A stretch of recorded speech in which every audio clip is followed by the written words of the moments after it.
With heroin, that one day matters. When they're at that vulnerable time that they want to seek treatment, you've got to get them in somewhere.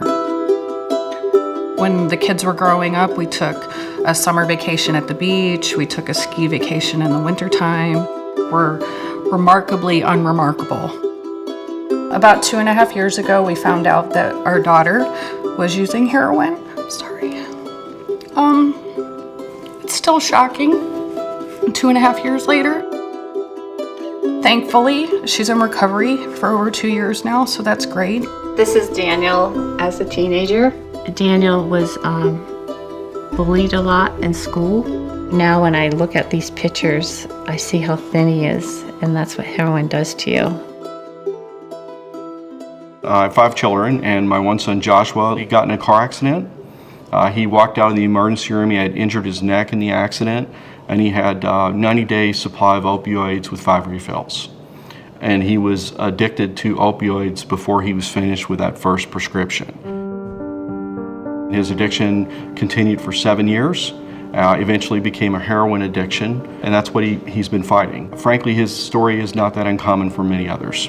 The first thing I tried to do was get her into a detox facility, and immediately found out that our area, I live in Prince William County, does not have a detox facility. There's no treatment facilities or detox facilities in Loudoun County, and he needed to do 3 to 5 days of detox before he could go in a treatment program. And that's the first roadblock that we all hit with our addicted loved ones, is there's no facilities available. We had looked recently for different rehabs for him. Even looking with insurance, it was $20,000. People are putting their houses up on second and third mortgages to pay for this for their kids. And I met many families who had children who reached that moment and they were ready to go to treatment, and they didn't have insurance. The family couldn't afford to pay $30,000 for treatment. Federally, they've passed some bills to fight the opioid crisis, but then they put no funding towards it.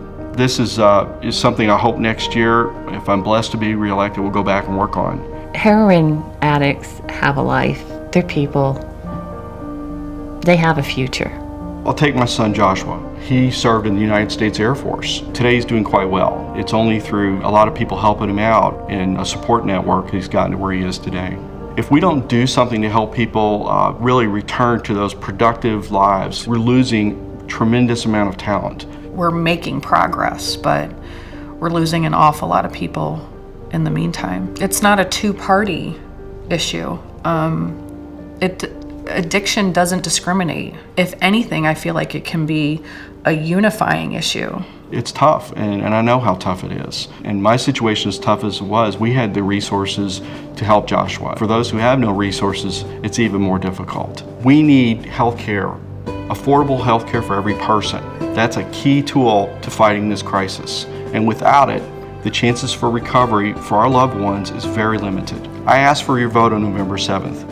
This is something that I'm going to fight for. I won't forget about it. I won't quit fighting until we make sure that this is right. And all of our families have the ability to get the treatment and recovery they deserve.